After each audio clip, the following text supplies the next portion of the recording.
recording. So welcome, Clemens, and thank you so much for joining us today. We look forward to hearing you. Please go ahead. Thank you. Thank you so much, Wessam, for this introduction. And hello, everyone. It's such a pleasure to see such a big group joining the event tonight. So as Wessam said, this is the first for me to talk about this topic. I've done other presentations with Internations talking about my main activity, which is career coaching. And tonight with you, I wanted to talk about this wellness coaching program that I have launched about what's eating you. So this is the way it's going to go for tonight. So I'm going to first tell you a bit more about my experience and my journey and why also I'm sharing this with you tonight. Then we're going to talk about awareness. So we're going to move on to awareness. So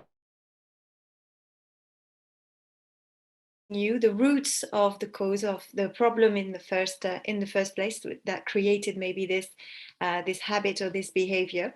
Then we're going to move on what works for you. Understanding what works for you is about, for me, understanding your personality, your needs, and really what's going to work for you in the creation of a program of implementing this change in your journey with weight.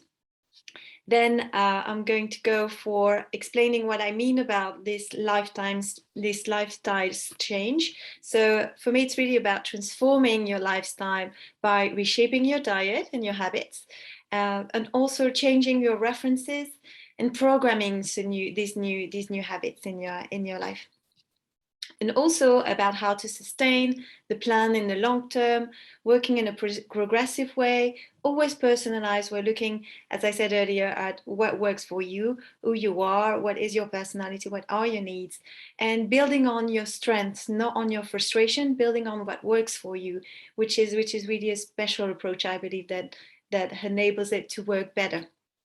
And stabilizing the plan of your weight to change for good, not a diet plan, but a lifestyle change. So this is what it's going to be about in this part. And I will mention a few information about my program, about the way I approach it. So I hope you get some inspiration. This is really the point of every webinar, every presentation I like to do. It's about creating some inspiration. So I'm sharing about my personal journey, what I've learned from it, and what worked for me as a coach as well, because I've got some coaching skills that are transferable that I can implement in different ways. And I know that some of you might be joining for themselves to learn about this topic, but also some people might be joining for other people that they know. And as Wessam was mentioning, I think it is a very important thing when it comes to this topic of health, of weight, and we might know people around us that are struggling with weight, and they might benefit from sharing some of this information. So I would say don't hesitate to share if you found that some piece of information was valuable, because I believe that it's really an area where we might need extra support and extra help with. So I'm going to start with my weight journey. So I thought I must propose some before and after pictures, which is very classic, and it feels quite exposing as well. But it was important for me as well to be very authentic with sharing about this topic. So these are some before and after pictures of myself and my journey with it. So I really understand all the struggles that people might be having, as I'm struggling with being overweight for most of my life, actually starting from childhood. My first diet I was age 10. Most of the time, so being overweight with some exceptions of difficult months of diets where I would lose weight and then, in a yo-yo style basis would probably gain even more weight. So struggling with comfort eating, suffered from an eating disorder as well in my teenage years, bulimia, and I felt completely controlled by what was eating me inside for most of my life. And in fact, I've never had a healthy BMI as an adult since recently. Only recently I managed to turn things around, and this is really, it's really a miracle for me. as I managed to lose 3 stone 6, so that's 23 kilos. I don't know, wherever you are in the world, there might be different metrics that talk to you. So 23 kilos, 3 stone 6, which was actually a fourth of my initial weight, 25%, which is really a miracle. In a fairly short period of time. I started last October. And what's been most miraculous for me is that it's been easy. It's been not frustrating. It's been enjoyable. And now it's my lifestyle, you know, and this is the way I want to keep doing for the rest of my life. I'm Clem. I didn't introduce my name, sorry, but my Sam did initially. So I'm Clem. I'm 34 years old, and now my weight is 10 stone 8, 69 kilos. Initially, before I started this transformation, I was 14 stone 6. I was 92 kilos. And what's really funny about it as well is like my body's still losing weight naturally, because I'm sustaining this new lifestyle, this new way of eating. Mainly it's around eating, and I don't have a specific target. You know, I'm not like, okay, I want to reach that weight, but as now I'm eating healthily, I'm just waiting and seeing what's my healthy body weight, because I've never discovered it. So I'm in this exploration mode, like let's see if I lose more weight. If I don't, I'm in a healthy BMI. That was my goal, you know. I wanted to be healthier, and so I'm just sticking to that plan that's healthy for me, that sustain my body, that makes me actually more energetic. I found I'm more dynamic, I have more energy, which is a bit of a paradox. I would have never imagined that would be possible. So as I said, my main activity, my main profession is focused on career coaching. So I help people transform their professional life.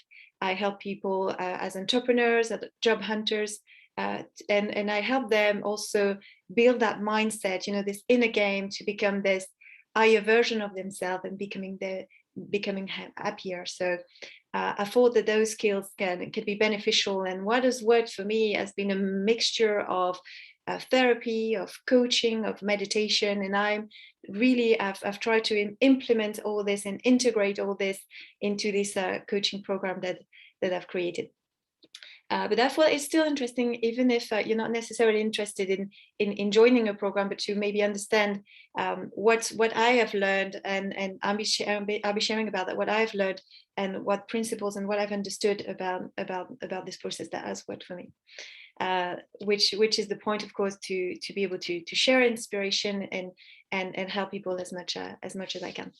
So a little bit, maybe a bit more, a bit of a comment on the pictures I choose. So this is me, and I really like this picture actually, because it was taken 2 summers ago when we were able to travel, and I managed as well, even though I was struggling with weight, I managed to find ways, you know, to still enjoy my body, to still enjoy being in a swimming suit and going out there and finding clothes that I liked. I really love this picture as well of me with my best friend. We had on that day we didn't know, but we ended up wearing very similar dresses, and we had fun taking pictures and so this is the way I want to emphasize, because I guess some people might be approaching this in a different way, which wasn't my case. I didn't approach it from a state of depression, of not loving my body. I've always been very grateful for my body. I've never felt, you know, like ugly, and I managed to love myself even with this weight. I had this desire though for a healthy weight, for a healthier weight, because I knew that it wasn't good for me, you know, to be overweight. So but I still managed to enjoy my life. So this is also something that I think is very important, whatever your circumstances. Love yourself and love your body how it is. And for me, really, what happened is that there was something that clicked. There was a turning point, and that was for me when I understood what was eating me inside, and helped me to see things clearly. And then all of a sudden, I was able to implement a diet plan, and to and change of my lifestyle thanks to that. So this is me this summer, and yes, I'm just I think my face has changed a lot, and of course my silhouette. But I believe that this spark, and and who I am, can be also seen in the other pictures. So maybe a different way to approach this before and after pictures that it's what it's usually seen. But yes, that was my point. I wanted to share initially, starting by sharing my journey with that, and still ongoing, as I said. So awareness. So awareness for me is about understanding what is eating you. And as I said, it was really a turning point for me. That changed a lot of things, to made a big difference with where I was for all these years and where I am now. So it's about understanding the roots of the causes. So I quite like this way of presenting things. So you might have the problem at the core, the causes at the roots, and the symptoms on the top of the tree. And to be free of a pattern, you have to be able to see it first. So this is what I believe awareness brings. And I like how self-awareness is described there by Debbie Ford as the ability to take an honest look at your life without attachment to it being right or being wrong. And this is what awareness brings as well. It's just like this ability just to see, sort of helps things to just melt. It loses its power. It just starts to melt naturally, like snow in the sun. And this is what Eckhart Tolle also shares about his vision of awareness. Oh, I see you. Oh, okay. So now I can see you. You're no longer something I can be a victim of, and you're no longer something controlling me. So it's the first step for me of processing and releasing maybe stress and energies that might be stuck, and it's really already you feel lighter, and figuratively speaking and literally speaking, with weight it can be very helpful. So, and that goes with a process of speaking, of talking. So as I mentioned, for me it was through a therapy process. And it's really interesting also what in that quote about self-awareness, to see what all the judgments that we have with that, and my work as well on personal development as becoming a coach, and it's always something that I've been interested in, has been also about that, about seeing more the ways and the areas where I was judging myself. And actually it's very freeing to realize that you don't have to judge it. It's awesome. So how do we create all those patterns? Or why do we overeat, or why do we have other coping mechanisms? I believe that eating can be like an other addiction, an addiction like alcohol can be, or smoking can be, and it's actually even sometimes I understand why people can be struggling even more, because eating is something that you need to be doing every day, daily, to sustain your body. So for an alcoholic, and I felt like that for a long time. I don't know if that resonates with you, but I felt that it would have been easier for me to have an addiction to alcohol, because at least I could stop drinking. And if you stop drinking completely, it's completely out of your life. You're not tempted. While eating, you're gonna have in your life.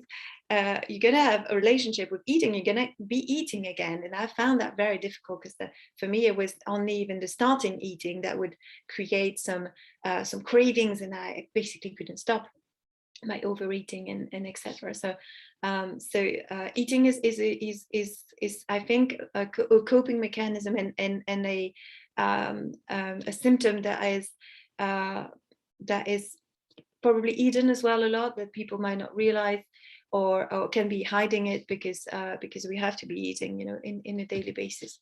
But I also realized that, and that was also something new for me, to realize that it was actually destructive, destructive in a sense that it's unhealthy for your body and it can have consequences in the long term. So it's interesting to understand what's happening and why such a thing would happen, you know, and why it would be created in the first place. So basically, why do we operate the way we do? What's going on the deeper level?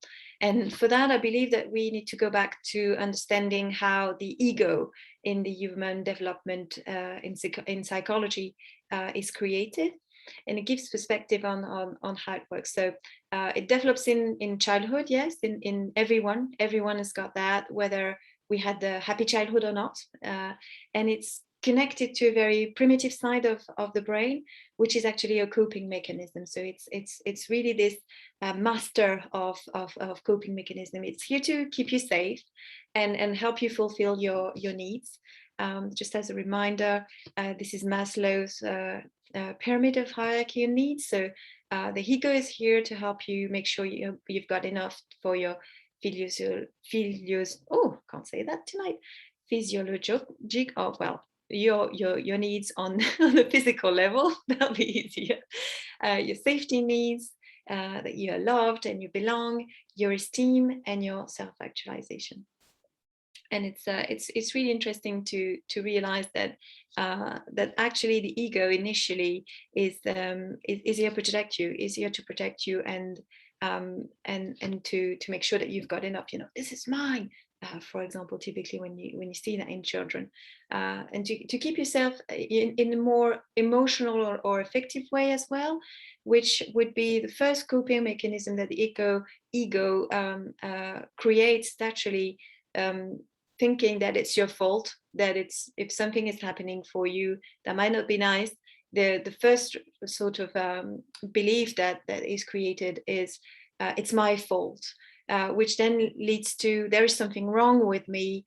By extension, then later on it creates there is something wrong with others, and ultimately there is something wrong with the world, and we are really built up on those beliefs that are actually limiting beliefs and can be sabotaging us.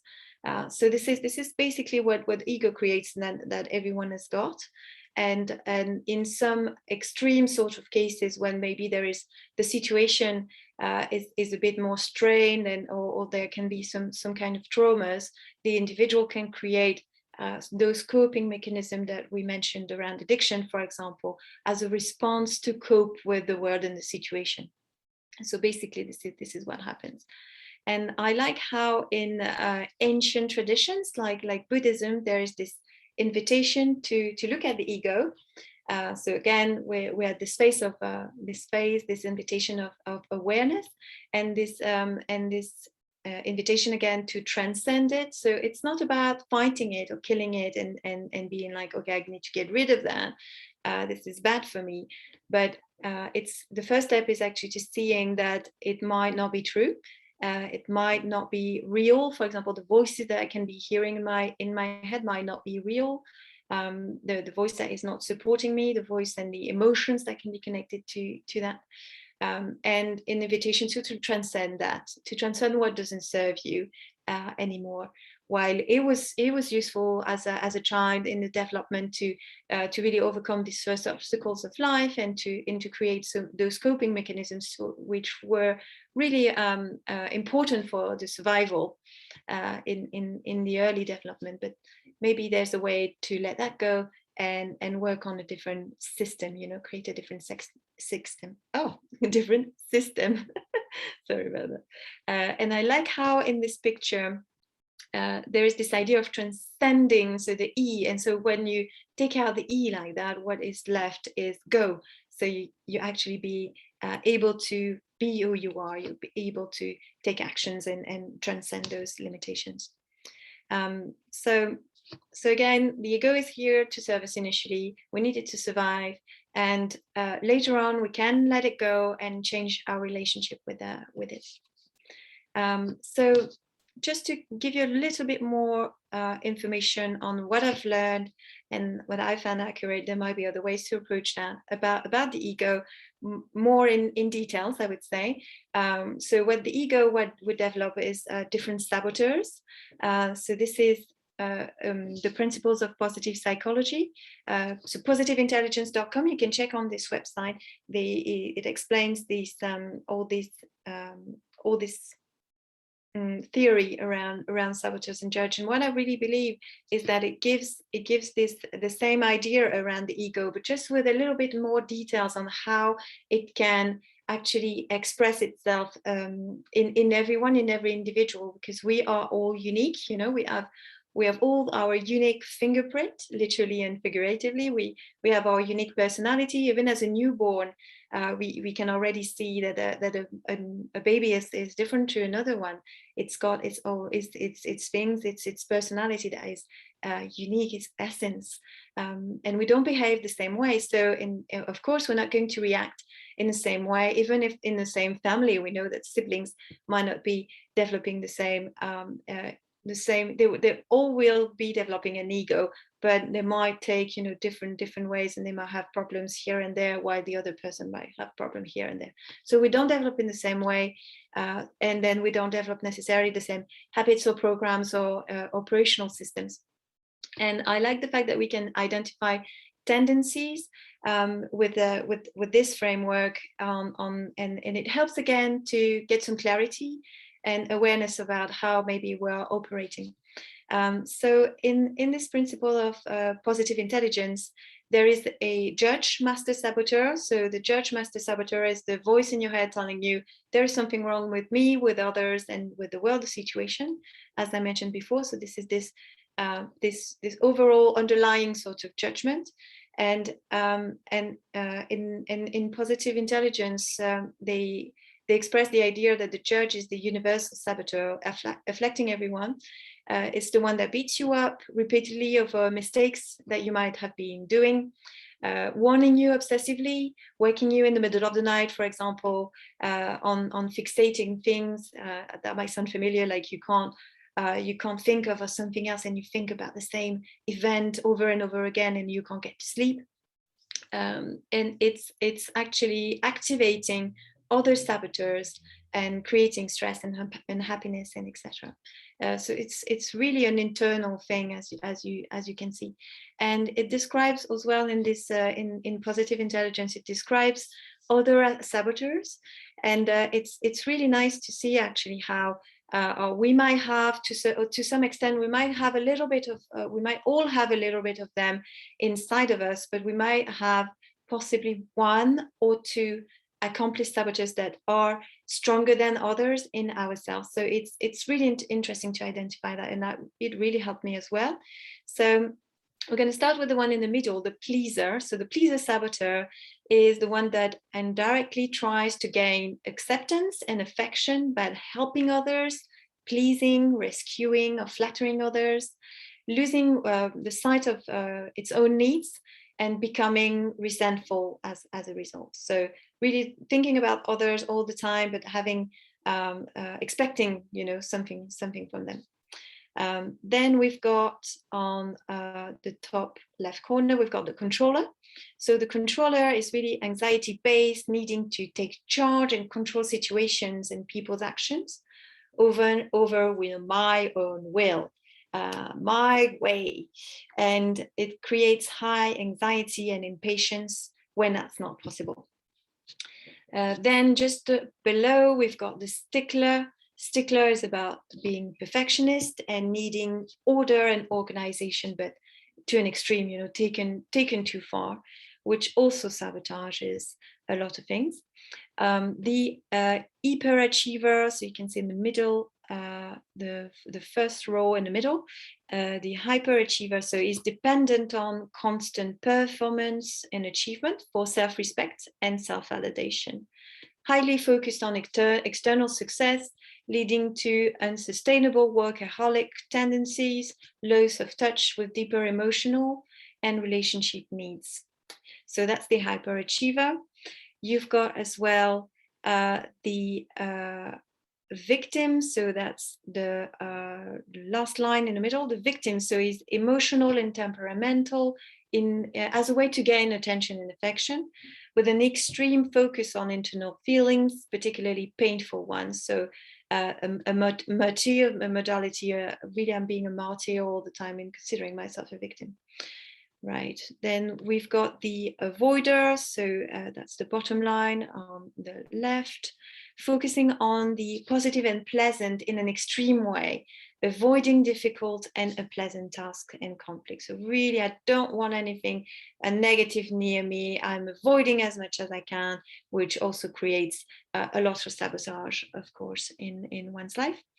Okay, we're staying on the bottom line. We're going for the right bottom one, hyper-rational. So the hyper-rational is it's got an intense and exclusive focus on the rational processing of everything, including relationships. So it can be perceived as someone very cold and distant, maybe intellectually arrogant. So what is left? We've got the restless, that's the first line on the right. The restless is constantly in search of greater excitement in the next activity, constant busyness, rarely at peace or content with the current activity. And we've got the hypervigilant, so just below the restless, continuous intense anxiety about all the dangers and what could go wrong, high vigilance that can never rest. So this is all the saboteurs that can be in control sometimes and can be there in someone's mind. Yes, so this is really an internal and mind process created by the ego that can take really a different shape, a different flavor for everyone. So as we said, we all have those tendencies. We've all, I think, all relate to that when hearing the descriptions. We can all have sometimes a little bit of a victim inside of us, for example, or a little bit of a restless. But what helps is maybe to identify what is our major tendency and what's happening there. So for me, it was a big revelation to understand that my top saboteur was the pleaser. That was the first of the saboteurs that I described. And that really, I was aware, of course, of having a big pleaser inside of me, but I would not necessarily have said, because sometimes it's difficult to have this clarity when it's about yourself, that it's my top saboteur, that it's really one of the saboteurs that's here constantly, that says a lot about where my self-esteem was and my self-confidence, and how this coping mechanism of eating was helping me to sustain, and comforting me as much as possible to sort of complement this feeling of not feeling enough, basically, with others. So again, this objective there is to create this awareness, to detach from what's happening, those internal procedures that are really can be very strong and very sabotaging. So if you want to know a little bit more about those saboteurs and you're inspired by that, you can go to positiveintelligence.com, and there is a saboteur assessment test that you can take that will tell you what is probably your top saboteurs. So that can be interesting to see. So how do you then discover what's eating you? So as I said, that's the point of this awareness phase that I do in my coaching program. So understanding, having this awareness about what's eating you, what's happening there. So the first point is to talk about it, to express it. So expressing might not necessarily mean that there's no need of someone listening. So it can be also done a lot by journaling, a lot by writing, or just by speaking, not necessarily with someone, as I said, but expressing, finding a way to express. Sharing as well. So sharing has got a different intention. Sharing includes that there is someone else that you share with, without necessarily having a feedback as well. It's important. There are lots of people out there that I have met and in my in my close friends and families that do not share and do not talk about it. So there's this first step, I think, to really take about that, to having this intention to differentiate and separate that from you, because when you keep it inside, it also is so close to you in a way that you cannot create that space, right? So the point is to reveal it. We want to uncover it. We want to shed some light, like if we're imagining also an iceberg, or we can see only the tip of the iceberg, maybe the fact of being overweight for some people, and some might be struggling on the other side, being underweight. So we can see the tip of the iceberg. We want to know, we want to see what's underneath. We want to uncover all of it and getting out, expressing it. So that would mean in that phase, talking about things maybe you have never said before to anyone, in really in this intention of freeing, allowing this movement of stuck energies, which is healing in itself. Then the second part is to get perspective. So the perspective that we get when we work with someone, a professional, or maybe also with people that know you and are very close to you, is to get some reflection. So it's very helpful because we tend to stay stuck when we are on our own, and it's first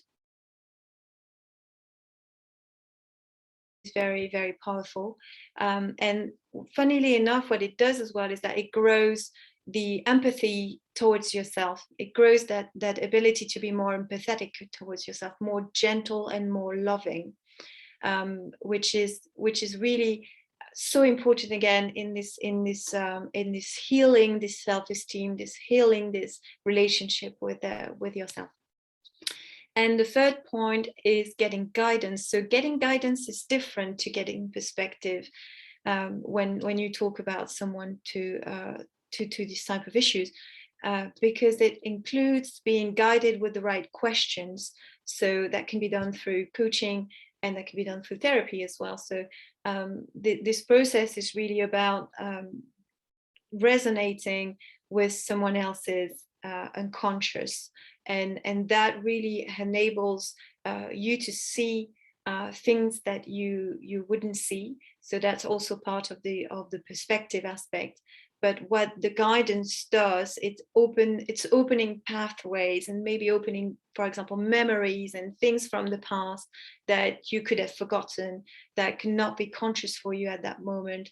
Making connections as well, that is very crucial, and guidance will provide and enable you to make those connections, to get this full picture, to get this clarity about why this is happening for you. And what's helped me as well is to have a regular practice of meditation, and that has enabled me as well to be able to do that work of sharing, that work of expressing, getting the perspective and getting the guidance from a space of inner calm as much as possible, of being able to go back to that inner calm, nurturing it and helping a lot through this process. So that's something also that I integrate in the way that I work with people. So I'm definitely not saying that it's not possible to do it on one's own, to do it alone. Why not? I could see that. I could see that possibly as a possibility. Personally, I couldn't have done really. This was my experience, that I needed other people's perspective and guidance, and the ability to share and get empathy. So that's been how it has been possible for me. And so this is really enabling to do this first phase of getting this awareness. And I believe that this is a phase that is usually missing in dieting plans or dieting programs, which is also maybe why we stay blocked where we are, and we have this yo-yo patterns that can be going on, because we haven't really discovered what's going on. And again, it has been my experience that there might be other ways that work great, but that's what worked for me. So going on what is working for you, I found that was really also really important for me, and that's more things that I brought back from coaching that are also applied to myself when I went on this journey of changing me. It's still part for me of this awareness phase, but it's about, again, as I said, it's about being unique. So we are all unique, each of us. We have this special essence that is there, that is being born as we are being born, and only us can be us. Yeah. And only you can know you. Yes, can know what you need, what you like, what are your preferences. And it is great. We don't want to change that. We don't want to change who you are. We don't want to change your spark. And I like the way to approach things in also relieving those strengths, relieving these unique personalities, and building on that. This is a very positive psychology type approach. Appreciate acquiry as well, which is basically the idea of building on your strengths. What works for you, what is great for you, and how do we build on that so that we can create your success. So that might look very different from a person to another. Again, taking into account every individual, every personality, every story, your upbringing, etc. And it's also very important, I believe, in that phase to understand what are your needs and desire, listening to your body, trying also to maybe see and put the mind aside, but listening to your body. What is your body's needs? What is it telling you in its unique way? Sorry. And making sure then in the program that we implement that we're going to answer those needs. They're going to be listened to, because this is the way then it's going to be working for you in a great way, supporting you even better than the other system, and that's what we want to create. We want to create better. So for example, do you like to cook or not? What's your daily routine? What's your lifestyle? What do you like, of course, to eat, and what do you not like?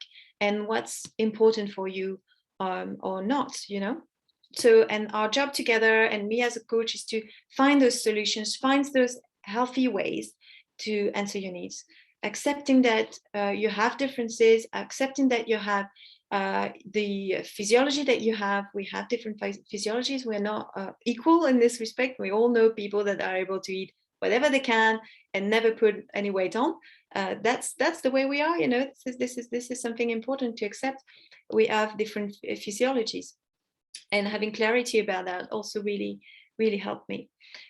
So for example, to clarify maybe a little bit about that, I'm going to tell you about my experience with this. So it's been about yes, accepting what metabolism I have. So I don't have a quick metabolism that really burns quickly everything, and that I know people like that they can be eating, as I said, all day, and they're actually always hungry. And so no, that's not the way my body works. My body makes reserves, so it needs less calories. That's the way it is. So I had to accept that and look at that and have clarity on that. And I also know that I need some quantity. Quantity is important for me to feel full. I need to feel that I have a full belly. Eating too little, it's going to create too much frustration for me. It's not going to work. And I need to feel like I fulfill my needs, like I've eaten enough, and that I'm not going to feel hungry in 2 hours. And so for me, it's been also about like having some kind of food that I can eat as much as I want, and some easy food accessible if I'm feeling hungry. Like it was even like a survival sort of psychological aspect for me. So I found ways to implement that so that I could have eaten enough, I could have more if I wanted to, but in a healthy way. And so that this part of the brain as well was not like in a rushing mode or in a frustration or survival mode. So it was, it's taken into account. We listen to you, we hear, and we're finding a solution for you. So I think I haven't necessarily reduced the quantity of what I eat a lot, maybe a little bit, but I still eat like a lot of course, vegetables and fruits a lot more than the other type of food that I used to eat. But I really, it was important for me to listen to that I needed this quantity, and I still need it. Other example, I love cheese, and cheese for me is a food that I need to have every day. And I find a way, of course, to have smaller portions, but to still have cheese every day. So it's still working great. So I love that, the fact that it's really important not to have something that it's completely forbidden, and you never can eat ever again, all that sort of things. So finding a balance there as well, so that your needs are listened to. So that was the point of this section. So this is connected to the awareness, but it's still a part in itself. And I believe that it's also something that is usually missing in a program. So we're moving on to so the lifestyle change. So how do we then create this lifestyle change? So as I said, I believe that it's better not to go for a diet. I don't believe a diet would work. I believe that what we are looking for is a lifestyle change. So the idea of changing for good, not changing temporarily for a few months, but changing for good and implementing the diet that is going to work for you long term. So that might take time as well, it might take time. What has worked for me is a diet plan. Again, it doesn't mean that you're not going to be controlling nothing. I also had to look and reprogram and sort of change my references to what was my normal. So the idea is to create your new normal. So what is going is very interesting to see how we've been also influenced by society, and maybe having wrong references in some quantities aspect, in some in the type of foods that we might be having. So I'm not in favor of something drastic like a zero carb diet, not at all. But looking at carbs is going to be a part of it. So for example, I in my diet plan, I eat 100 grams of carbs per meal. So I'm not weighing, every time, but I know that it would be 2 slices of toast, for example, or 5 tablespoons of rice, to give you an idea. So this is my new reference of what is my normal. My normal, what is my the normal thing that my body needs. But I treat myself with some pleasures twice a day. Twice a day, I can have meals where I eat things that might be a bit richer, and etc. So that I create this difference between my normal. So what's healthy for me on a daily basis, and enabling then to, as my normal is very stable, enabling to have my pleasures. So again, the frustration is completely balanced, because I know that there is my pleasure coming, and I can still enjoy very much what my normal is. So I hope that makes sense, because I don't have a lot of time to go into details. But even before looking at food and changing things in the diet, which I believe should be progressive, and taking time and having steps, maybe not changing all of a sudden from day 1 to day 2 to something completely different, but maybe implementing things in the long term.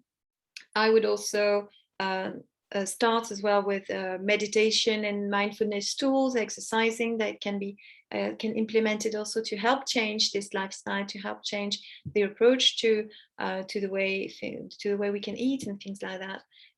Looking at maybe exercising. So this program is not focusing on exercising like every day, but it's healthy again to maybe exercise at least once a week. So looking at how we can create that for you, so in a way that is very enjoyable. I know that for me, the exercise that is the most enjoyable, that doesn't feel like exercise, is Zumba, because it's completely silly and there's music, and you can just have fun, and it's a good workout. So if you can do more exercise, great. If you can just do either a little bit every day, like 10 minutes every day, or once a week, like again, looking at what's sustainable in the long term, not something that you're going to be able to do for 3 weeks and then just drop, because life, life enables us to have the time that we would like to for everything that we want to do. So really, I would really take time before going to the stage with everyone, going to the stage of changing what's in the plate. And I believe that also the awareness phase and considering everything is also going to change automatically things that's happening in the way the person's eating. So the eating habits are going to change. So it's really also going to be about observing what happens, observing the changes, observing where the struggles can be, if there are any struggles, and put gradually the plan into place. So I'm not forcing a plan into anyone. So, so I'm not like saying this is the way you should go, but we agree on things. So what are we looking at? So what are we going to do? So for next week, what are we changing, and progressively changing things and reaching those milestones and maintaining and having this approach that is very gentle as well for people. I think we are so easily so violent with ourselves, so a bit of gentleness here I believe is required, and not necessarily having an objective, again a weight objective, like it's going to be this much, but maybe see, okay, let's let my body show me actually what my healthy weight is. I want healthier, let's go for healthier. So I would really recommend as well not to be obsessed about being going on the scale every day. Not at all. Not certainly not every day. So again, this can be discussed, but and depending on what motivation it can bring, and what sort of control you want to give. But once a week, and even if you can, not even once a week, once every 2 weeks or every 3 weeks, depending on the phase we're at. I believe it's going to happen naturally, and we want also to make sure that your body has enough time to do that. So it's going to be about that. It's going to be about changing gradually what you eat or what you drink as well. Of course, looking at what sort of drinks can be consuming, and I love also, I think it's very important to consider the language. So for example, looking at implementing more vegetables instead of looking at, oh, what am I reducing? What am I going to be missing? So what am I adding more to my diet? What abundance am I bringing? I'm going to bring more good food, more healthy food. I'm going to bring more tasty food. What do I love, etc. So really working as well on this positive mindset around that, and creating that normal healthy diet plan, and implementing those pleasures, and really looking at how can I make sure that those pleasures are really going to fulfill me with the richest food I like, etc. Without with sustaining the plan still in the right place. So I really like this little quote. So persistence will get you there, and consistency will keep you there. And because the plan is so personalized, because the plan is adapted to your needs, your personality, and your lifestyle, it's so much easier to be consistent with it.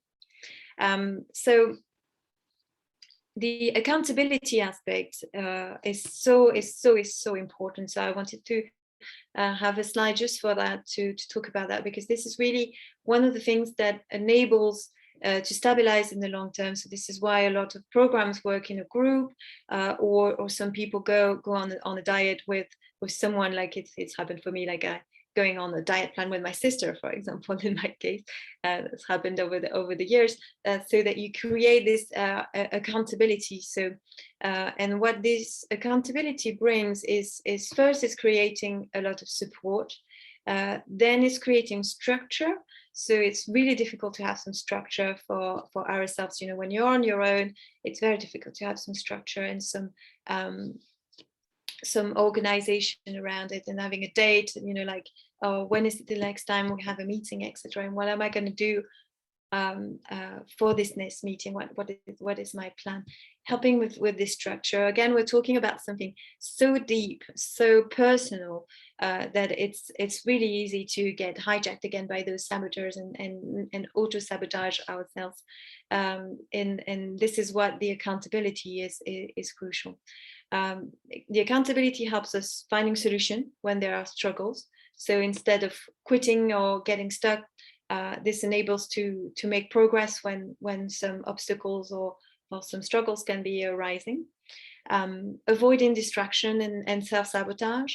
So because there's this structure in place, it avoids them to actually show up in the first place most of the time. And I also love how accountability is also a great reminder to take responsibility, because it's so obvious with something such as weight that we are the only one responsible for that. You know, it's happening internally, even if we, of course, we're victim of that, right? We are not controlling, and it's happening to us, yes. But we are also the only one that can do that, and we can take responsibility and get the right help, the right support to find solutions. So it's not been easy for me at all. As I said, it's something. It's a story of 33 years, 34, because it's not the end actually completely of this journey, I guess, because my weight loss might not be completely finished. But I completely relate with struggling, and my invitation is never to give up, and to keep trying. Eventually it's going to work, and you're going to find the thing that works for you. Again, it's about what resonates with you, what's going to work specifically for you. You are unique, once again. So to finish, a little word about my program. So really, what I've implemented really is it's a way to integrate a really integrative approach, trying to take into account physical, energy, psychological, emotional, and spiritual aspects. And for me, it's been in my journey through, as I said, meditation, through therapy, through coaching. This has been really important for me, and this is what I've integrated in this approach to create this program that is going to be 100% personalized, adapted, tailored, with an estimation of time. I would say ideally to estimate a year's time would be great, as in having for the phase 1, which is the awareness phase, around 2 months of work in a more intense basis, like let's say 4 sessions to discover what is eating you, 4 sessions to discover what works for you. And again, this is completely estimating. So I would need to see maybe someone with a free discovery session to have a closer idea, depending on where the person is in the journey. But in general terms, something around 2 months to work around this awareness phase. Then phase 2, changing your lifestyle, I would say would be around a minimum of 8 sessions. I would stretch it over 4 months, which would be a first month for 1 session per week, with really changing progressively things. 1 session every 2 weeks for the second month, and then 1 session per month for 2 months. So spread out over 4 months to really also give you time and space for this change. And with a phase 3 of stabilizing phase, with minimum 3 sessions, let's say 1 session every 2 months or something like that, just to check out. And the sessions at this stage, especially, or in a checkup sort of phases, can be only 30-minute sessions. That don't necessarily have to be long. It's really about this accountability and support that is really crucial in the structure. But again, it's important to adapt to everyone, and it's an agreement that I make with the person I work with. You know, it's not, again, not my agenda. It's not the way I work. Like, let's agree on things. Again, once again, we are unique. We are individuals. So let's see, and things can change along the way. The way I work is never like you have to be committed for this amount of sessions. No, like, not at all. Like, I think things can be adapted. It's just to give you an idea of how overall this program works, and in the way that I've implemented it. So thank you so much for your attention. Once again, coming back to the way I started, don't hesitate to spread the word if that resonated with you, if you think that it can be useful to someone we know, someone maybe close to you, that is being struggling with that, or is also expressing the wish to having healthier habits. It's always useful, I believe. So don't hesitate to share this video with people. So in a minute, we're going to open for questions. So if you want to send me an email, if you have any questions for after this presentation, don't hesitate to send me an email, contact@coachclem.com. It would be great to connect on LinkedIn as well if you feel like it. And I also have a Facebook page specific to What's Eating You project. So I've put that here. I'm going to pop it in the chat box in a minute if you want to have a look. And don't hesitate to book your free discovery session if you'd like, for yourself or for someone you know, if you want to share that link. If you're inspired and you want to have a chat with me about that, that would be a pleasure. Thank you so much for your attention.